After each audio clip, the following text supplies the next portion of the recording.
Athletics Association Secretary and District Olympics Executive Body Member, and all the PETs and PEDs on the days, electronic media, and all the athletes. A warm good evening to you all. And first, let me appreciate all the private correspondents. ట్రెస్మా పెద్దలు ఎవరైతే ఇక్కడ ఉన్నారో first private schools వాళ్ళని నేను appreciate చేస్తాను. ఎందుకంటే normally government schools నుంచి ఎక్కడ స్పోర్ట్స్ ఉన్నా 100% గవర్నమెంట్ స్కూల్స్ వస్తాయి. అది అసలు అది రాతి మీద రాసినట్టు. I really appreciate all the government PETs and teachers. అసలు మీరు గవర్నమెంట్ స్కూల్స్ స్పోర్ట్స్ మీద పెట్టినంత ఇంట్రెస్ట్ కనుక ప్రైవేట్ స్కూల్స్ పెడితే ఈ రోజు ఇండియాకి నిజంగా ఇంకా ఎన్నో మెడల్స్ వస్తుండే కావచ్చు. నేనైతే ఓపెన్ గా చెప్తాను. First thing. సెకండ్ థింగ్, ఇప్పటి వరకు ఇండియా గెలిచిన ఒలింపిక్ మెడల్స్ లో ఎక్కువగా హాకీ టీమే గెలిచింది. అండ్ హాకీ టీమ్ లో ఉన్న వాళ్ళందరినీ కూడా చూడండి, ఎవరు కూడా ఒక్కడు ప్రైవేట్ స్కూల్లో చదువుకోలేదు, అందరు గవర్నమెంట్ స్కూల్లో చదువుకుని వచ్చిన వాళ్ళు.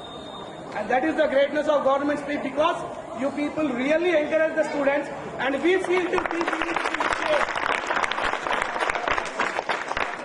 ప్రైవేట్ స్కూల్స్ లక్షల రూపాయల డబ్బులు తీసుకుని కూడా పిల్లల్ని కనీసం క్లాస్ రూమ్ నుంచి బయటికి రానివ్వకుండా పుస్తకాల పురుగుల్లాగా తయారు చేసి వాళ్ళని ఐఐటీలని చెప్పి ఒలింపియాడ్లని చెప్పి ఎక్కువ శాతం ఆత్మహత్యలు చేసుకుంటుంది కూడా ప్రైవేట్ స్కూల్, ప్రైవేట్ కాలేజ్ విద్యార్థులు. ఎందుకు అంటే కనీసం మనం గేమ్స్ ఆడనియరు కాబట్టి.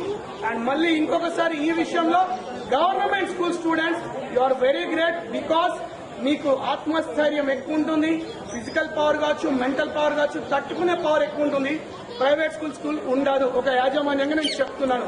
దానికి రీజన్ ఏంటంటే మా స్వయం కృతాపరాధమే.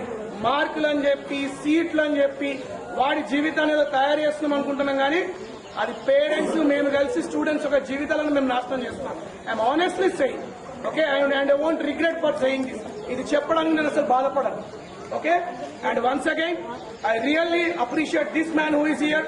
ఇక్కడ ఒక వ్యక్తి ఎవరైతే ఉన్నారో Raja Goud sir, one of the most impartial, అంటే పార్షియాలిటీ లేకుండా అన్బయాస్డ్ గా ఒక ఈవెంట్ ని లేట్ వస్తే చలో ఇక్కడ నుంచి వెళ్ళిపో, నువ్వు లేట్ వచ్చిన టైంకి రాలేదు అని చెప్పి సొంత తన ఇన్స్టిట్యూట్ స్టూడెంట్స్ అయినా కానీ వాళ్ళకి వెనకాల నిలబెడతాడు తప్ప నా స్టూడెంట్ కాబట్టి ముందు నిలబెట్టా అనకుండా ఈరోజు నిజామాబాద్ యొక్క అథ్లెటిక్స్ పేరుని, అసోసియేషన్ పేరుని యావత్ భారతదేశంలో సగర్వంగా తలెత్తుకునేలాగా చేస్తున్నటువంటి వ్యక్తి రాజాగౌడ్ సార్.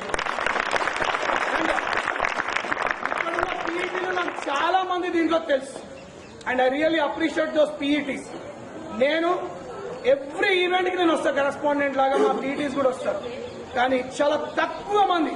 నేను రెగ్యులర్ గా Oxford school, star world place కొన్ని స్కూల్స్ చూస్తున్నాను. నిజామాబాద్ నగరంలోనే దాదాపు 140 ప్రైవేట్ స్కూల్స్ ఉంటాయి. అందులోంచి 5 మాత్రమే వస్తాయి దాదాపు. అంటే రిమైనింగ్ 135 స్కూల్స్ రావు. దానికి రీజన్ ఏంటంటే స్వార్థం. That's it. ఆ చదువు, ఆ పుస్తకము దాంట్లోంచే. ఐఎమ్ రియల్లీ సెయింగ్, మన ప్రాబ్లం ఏంది తెలుసా? మా ఇంట్లోంచి మా నిజామాబాద్ నుంచి మను బాకర్ రావాలి, మా నిజామాబాద్ నుంచి నిఖత్ జరీన్ రావాలి, మా నిజామాబాద్ నుంచి నీరజ్ చోప్రా రావాలి, నా ఇంట్లోకి వెళ్ళి మాత్రం ఐఐటీఏ రావాలి. ఏడికెళ్ళి వస్తారు?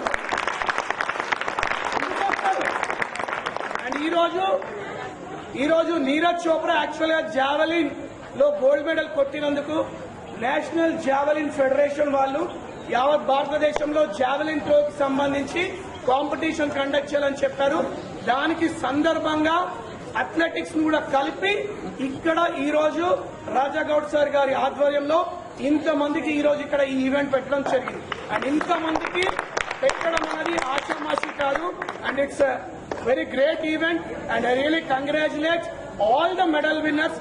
నేను ఒకటే చెప్తున్నా, వన్ థింగ్, ఓకే, మీరు అదేంటి కొన్ని మూవీస్ చూడండి. యూ హ్యావ్ భాగ్ మిల్కా భాగ్ కావచ్చు, చెక్ దే ఇండియా కావచ్చు, ఇట్లాంటి మూవీస్ చూడండి.